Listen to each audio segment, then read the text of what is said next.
अब हम प्रश्न वाली 10.1 को अच्छे से समझने का प्रयास करते हैं। तो देखिए, सबसे पहले आप इसमें 3 बातों को सीखिए। नंबर 1 है स्पर्श रेखा, दूसरी है स्पर्श बिंदु,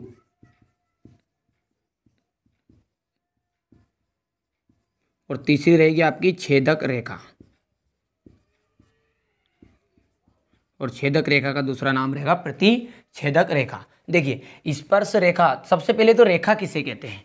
देखिए, रेखा क्या है? एक तरह की लाइन है, ठीक है। तो वहाँ किरण बोल सकते हैं आप इसे, वहाँ प्रकाश किरण बोल सकते हैं, कि वहाँ किरण जिसे आगे और पीछे दोनों दिशाओं में बढ़ाया जा सकता है, वहाँ कहलाएगा आपका रेखा। और यदि इसको आगे और पीछे नहीं बढ़ा सकते, इस तरह से रहेगा, तो ये कहलाएगा आपका रेखा खंड। इसमें भी ए और बी लिख सकते हैं, पर इसमें तीर का निशान के द्वारा इसे आगे और पीछे बढ़ाया जा सकता है। ये तीर का निशान ये बता रहा है कि इसे हम इस तरफ भी बढ़ा सकते हैं और इस तरफ भी बढ़ा सकते हैं, पर यहाँ पर इसे नहीं बढ़ा सकते। तो ये क्या है? आपका रेखा खंड है, और ये है आपकी रेखा, ठीक है। चलिए, तो अब स्पर्श रेखा किसे कहेंगे? चूंकि हम पढ़ रहे हैं वृत्त के नाम से पाठ को, तो इसलिए पहले एक वृत्त बना लेते हैं। ये आपका कोई क्या है? एक वृत्त है, और इस वृत्त से स्पर्श करते हुए, स्पर्श का मतलब है टच करती हुई, ठीक है। यदि वृत्त से इस तरह से, देखिए ये स्पर्श करती हुई, केवल क्या करेगा? ये टच करती हुई जाएगी, तो वो कहलाएगी आपकी स्पर्श रेखा। यदि यही वृत्त है एक और इस वृत्त में अंदर से होती हुई चली गई, यही वृत्त का केंद्र है, इसमें वृत्त का केंद्र वो है, तो यदि ये अंदर से होती हुई चली गई, यानी क्रॉस करती हुई चली गई, यानी कि छेद करती हुई चली गई, तो उसे कहते हैं हम छेदक रेखा। क्लियर है?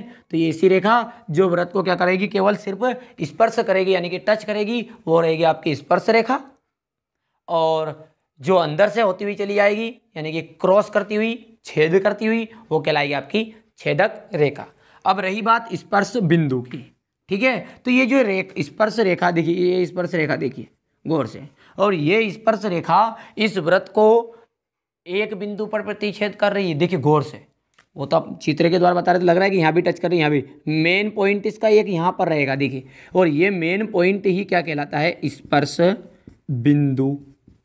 और ये मैं यदि आपसे पूछूं कि ये बिंदु किसका है, तो वृत्त का भी बिंदु है, और ये स्पर्श का रेखा का भी बिंदु है, दोनों का है ये।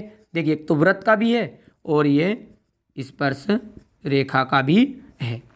तो ऐसा बिंदु जो स्पर्श रेखा और वृत्त का जो उभयनिष्ठ रहता है, यानी कि वृत्त और स्पर्श रेखा का जो उभयनिष्ठ बिंदु है, उसे ही हम स्पर्श बिंदु कहते हैं। तो तीनों चीज मेरे हिसाब से सब क्लियर है। स्पर्श रेखा जो वृत्त से केवल सिर्फ घिस टच करती हुई चली आएगी, स्पर्श रेखा होगी। छेदक रेखा जो वृत्त को भीतर से छेद करती हुई चलेगी, क्रॉस करती हुई चली जाएगी, वो छेदक रेखा। और स्पर्श बिंदु, वृत्त और स्पर्श रेखा दोनों का जो भेले का बिंदु रहेगा, पार्टनरशिप का बिंदु रहेगा, यानी कि उभयनिष्ठ बिंदु रहेगा, वो कहलाएगा आपका स्पर्श बिंदु। अब रही बात, यहाँ से कुछ प्रश्न उठते हैं। प्रश्न पहला यहाँ उठता है कि देखिए, पहला नंबर तो यही है कि एक वृत्त है और उस वृत्त से कितनी स्पर्श रेखाएं खींची जा सकती है, कितनी स्पर्श रेखाएं खींची जा सकती है। तो देखिए, ये वृत्त है और इस वृत्त से ये एक स्पर्श रेखा हो गई, ये स्पर्श रेखा हो गई, ये ना जाने कितनी स्पर्श रेखाएं खींची जा सकती है, ठीक है। तो एक वृत्त से अनंत स्पर्श रेखाएं खींची जा सकती है। पहली चीज क्लियर है। कोई पूछे आपसे कि वृत्त से, कोई भी वृत्त है, उस वृत्त से कितनी स्पर्श रेखाएं खींची जा सकती है, तो अनंत, अपरिमित रूप से अनेक, यानी कि अनंत स्पर्श रेखाएं खींची जा सकती है। रही बात दूसरी, देखिए ये कोई वृत्त है और इस वृत्त का ये बिंदु जो है बाह्य बिंदु है, ये वृत्त का केंद्र है, और जो वृत्त के बाहर किसी बिंदु से, ध्यान से सुनिएगा आप बात, आप कि ये वृत्त का कोई कौन सा बिंदु है? बाह्य बिंदु, यानी कि सबसे बाहर पड़ा हुआ है। इस बिंदु से कितनी अधिकतम स्पर्श रेखा खींची जा सकती है? तो देखिए, इस बिंदु से ज्यादा ज्यादा एक तो इस तरफ से जाएगी और इस तरफ से ये जाएगी, और ज्यादा से ज्यादा ले जाएंगे तो इस तरह से जाएगी। तो पर ये तो वृत्त को क्रॉस करती हुई जा रही है अंदर, तो ये थोड़ी कहलाएगी स्पर्श रेखा। स्पर्श रेखा किसे कहेंगे? जो केवल टच करेगी, टच। तो ये टच तो केवल दो ही रेखा कर पाएगी। तो कोई भी बाह्य बिंदु है, उस बाह्य बिंदु से केवल 2 स्पर्श रेखाएं खींची जा सकती है। पर लेकिन कोई वृत्त है उस पर कितनी स्पर्श रेखाएं खींची जा सकते हैं? तो अनंत है। पर यदि बाह्य बिंदु से खींचेंगे तो 2। तो मेरे हिसाब से दोनों बातें क्लियर है। ठीक है, अब आगे देखते हैं। अगली चीज है कि स्पर्श बिंदु की परिभाषा आपसे पूछता है। ये स्पर्श बिंदु की परिभाषा क्या है? स्पर्श बिंदु की परिभाषा, जो वृत्त है और स्पर्श रेखा है, इनका जो उभयनिष्ठ बिंदु है उसे हम क्या कहेंगे? स्पर्श बिंदु कहेंगे। क्लियर है। अब इसके बाद में एक चीज और है, छेदक रेखा भी पूछता है ये, यानी जो वृत्त को काट करती हुई अंदर से घुसती हुई जाएगी वो क्या कहलाएगी? आपकी छेदक रेखा। ठीक है, अब एक चीज और क्लियर कर लीजिए। देखिए, वैसे तो वृत्त से अपरिमित रूप से अनेक स्पर्श रेखाएं खींच सकते हैं, लेकिन यदि नाम रख के बोले कि समांतर, देखिए यहां से एक स्पर्श रेखा ये गई, स्पर्श रेखा ये गई। ठीक है, वो थोड़ा चित्र में गड़बड़ हो गया, पर ये टच करती हुई चली गई। तो समांतर का बोलते हैं, आमने सामने को बोलते हैं समांतर।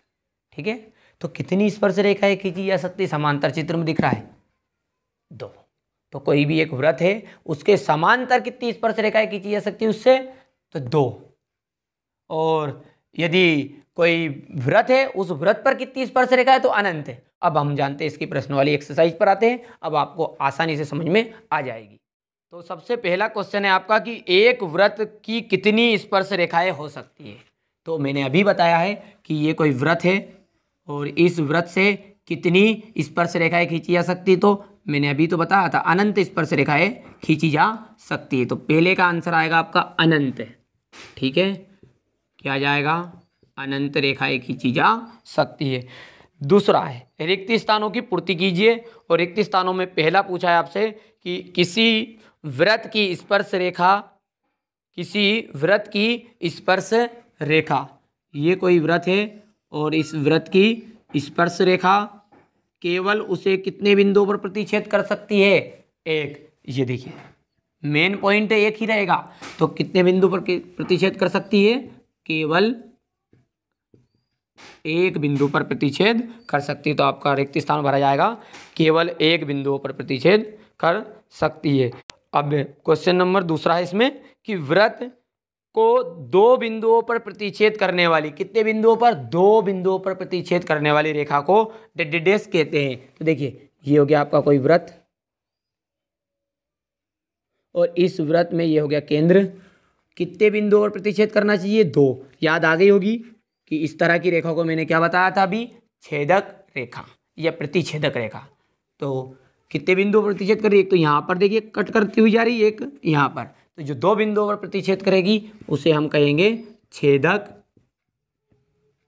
रेखा। ठीक है, अब चौथा देख लेते इसी में ही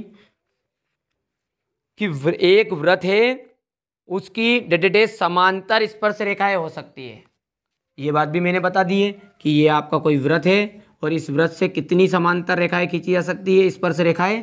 तो 2 स्पर्श रेखाएं खींची जा सकती है। तो यहाँ पर लिख देंगे हम 2 स्पर्श रेखाएं खींची जा सकती है। और अंत में इसमें चौथा है कि वृत्त तथा उसकी स्पर्श रेखा के उभयनिष्ठ बिंदु को, जो वृत्त है और ये हो गया वृत्त और इस वृत्त और ये स्पर्श रेखा हो गई, इसके दोनों का जो पार्टनर वाला बिंदु है यानी कि उभयनिष्ठ बिंदु है, उस बिंदु को क्या नाम दिया था हमने? स्पर्श बिंदु। तो यहां पर लिख देंगे इसका जो 5वां है वह है स्पर्श बिंदु। तो अब आपको यहाँ प्रश्न नंबर 1 और प्रश्न नंबर 2 के जो भी 4 सही रिक्त स्थान हैं वहाँ अच्छे समझ में आ चुके हैं। वो गलती से मेरे हाथ नंबर गलत डल गए हैं, आप इन्हें सही तरीके से लिख लीजिएगा। अब देखते हैं इसका प्रश्न क्रमांक 3। देखिए प्रश्न क्रमांक 3 है आपका 5 सेंटीमीटर त्रिज्या वाले एक वृत्त के बिंदु P पर स्पर्श रेखा है PQ। केंद्र O से जाने वाली एक रेखा से बिंदु Q इस प्रकार मिलती है कि OQ बराबर 12 सेंटीमीटर। PQ की लंबाई ज्ञात कीजिए और ऑप्शन दिए आपको कि 4 ऑप्शन में से एक ऑप्शन आपको चुनना है। 12 सेंटीमीटर, 13 सेंटीमीटर, 8.5 सेंटीमीटर, करनी में 119 सेंटीमीटर। देखिए यहाँ प्रश्न आपसे जरूरी नहीं कि सही विकल्प में ही पूछे। इस पार्ट से आपका पैटर्न है 3 नंबर का, तो ये क्वेश्चन 3 नंबर के लायक भी है हो सकता है कि ये 3 नंबर में भी आ सकता है। तो आप बड़े ही अच्छे से समझिएगा। देखिए इसने कुछ नहीं बोला है, आपका एक कोई ये वृत्त है, ये वृत्त का केंद्र O है और इसका कोई ये बिंदु है, स्पर्श बिंदु P। तो और स्पर्श रेखा बनेगी आपकी PQ। तो यानी कि यहाँ पर ये कोई बिंदु क्या बन गया आपका Q, और यहाँ से हम स्पर्श रेखा खींचेंगे ये इस तरह। और कितनी सेंटीमीटर है? 5 सेंटीमीटर त्रिज्या है। तो त्रिज्या ये इस तरह से त्रिज्या बनेगी। ये कितनी हो गई? ये 5 सेंटीमीटर। क्लियर है? अब आगे बोल रहा हो कि PQ के केंद्र O से जाने वाली, O केंद्र से जाने वाली एक रेखा बिंदु बिंदु Q से मिल रही है। तो ये बिंदु Q से इस तरह मिल रही है कि ये जो OQ है, इस OQ की लंबाई कितनी हो गई भैया? 12 सेंटीमीटर। बस ये तो उसने बोला है कि PQ की लंबाई ज्ञात करनी है। तो आप समझ रहे हैं कि इसमें हम पाइथागोरस प्रमेय लगाएंगे। तो ध्यान से देखिए, पाइथागोरस के लिए 3 चीज़ों की आवश्यकता पड़ेगी, लंब, कर्ण और आधार। पाइथागोरस में वही रहे, करने की घात 2 बराबर आधार की घात 2 प्लस लंबे की घात 2। पर पहले पहचान अच्छे से सीख जाइएगा आप। देखिए मैंने पहले भी वीडियो में बता चुका हूँ कि ये जो आपका त्रिज्या है, त्रिज्या ये लंब रहेगी। क्यों रहेगी? क्योंकि हमने एक प्रमेय पढ़ ली है कि वृत्त की स्पर्श रेखा स्पर्श बिंदु से जाने वाली त्रिज्या पर लंब होती है। तो ध्यान से सुनिए कि ये वो याद नहीं रहे तो आप इतना से याद रखिए कि त्रिज्या क्या रहेगी? लंब। और ये जो स्पर्श रेखा है, ये स्पर्श रेखा आपका आधार रहेगी। आपको चित्र में देखकर लग रहा होगा कि वो कर्ण है, पर लेकिन वास्तव में वो कर्ण नहीं है। कौन है कर्ण? तो कर्ण आपका जो ये केंद्र से मिलने वाली रेखा है नहीं, भाबिंदु से, ये बनेगा आपका OQ, ये बनेगा आपका कर्ण।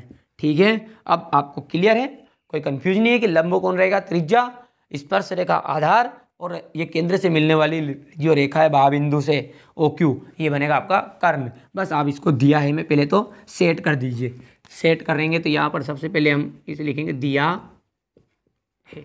3 नंबर के हिसाब से बता रहा हूँ मैं इसे कि त्रिज्या कितनी दी है? 5 सेंटीमीटर। OQ बराबरी पर दिया है आपको 12 सेंटीमीटर।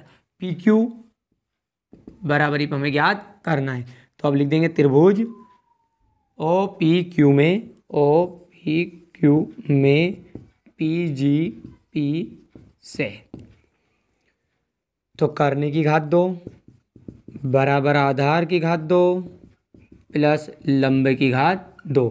अब मैंने अभी बताया कि ये कर्ण कौन रहेगा आपका? ये केंद्र से जाने वाला, यानी कि OQ²। आधार स्पर्श रेखा यानी कि PQ²। लंब त्रिज्या यानी कि OP²। बस इसे सेट करके लिख दीजिए, वो आंसर और क्या है? OQ 12 की घात 2 बराबर PQ, तो हमें ज्ञात ही करना है, प्लस 5 की घात 2। देखिए 12 का होता है 144 और PQ प्लस हो जाएगा 25 इस तरफ आ जाएगा और घट जाएगा, तो घटाइए। तो ये आपका हो गया PQ² बराबरी पर आ गया आपका 144 माइनस 25। तो PQ² बराबर भी कितना बचा है? देखिए 14 में से 5 घटेगा तो बचेगा 9। ठीक है, 14 में से 5 गया कितना बच गया? 9। और ये बच गया 3 में से 2 गया तो 1 और ये भी 1। अब ये स्क्वायर हटेगा तो क्या लगेगा? करनी। तो ये आपका करनी में आंसर आ गया कितना? करनी का 119 सेंटीमीटर। यहाँ पर लिख देना सेंटीमीटर। तो अतः अब ऑप्शन के रूप में आए तो डायरेक्ट आप लिख दीजिएगा करनी में 119। चौथा ऑप्शन आपका क्लियर है। अब यदि आपको 3 नंबर में पूछे तो इसको लिख देना अतः PQ इक्वल करनी में 119 सेंटीमीटर। ये हो गया आपका आंसर। क्लियर है? ये आपका क्वेश्चन नंबर था 3। अब इसका स्क्रीनशॉट ले लीजिए, उतार लीजिए कि 3 नंबर में आएगा। तो अब देखते हैं इसका चौथा प्रश्न। अब चौथा प्रश्न है आपका कि एक वृत्त आपको खींचना है और एक दी गई रेखा के समांतर एक ऐसी रेखा खींचिए कि उनमें से एक तो स्पर्श रेखा रहे तथा दूसरी छेदक रेखा रहे। तो कुछ नहीं है सवाल में, ये आपको एक वृत्त बना देना है इस तरह से। ये एक वृत्त हो गया, इसका केंद्र ये O हो गया। तो एक तो इसमें बनानी है स्पर्श रेखा, ये टच करती हुई, और स्पर्श रेखा को हम इस तरह दर्शाते हैं ए बी। और दूसरा बोल रहा है वो कि उसमें से एक दूसरी होनी चाहिए छेदक रेखा। छेदक रेखा किसे कहते हैं? अंदर से जाती हुई रेखा कहते हैं। तो इसका नाम दे दिए सी डी। बस इतना सा कर कर आप छोड़ दीजिए। तो आशा करता हूँ कि आपको यहाँ प्रश्न वाली अच्छे से समझ में आ चुकी होगी। फिर भी कोई समस्या है, और यदि आपने पिछले वीडियो नहीं देखे तो आप प्ले लिस्ट में जाकर उन वीडियो को देख लीजिएगा, और कोई समस्या है तो कमेंट बॉक्स में लिख दीजिए।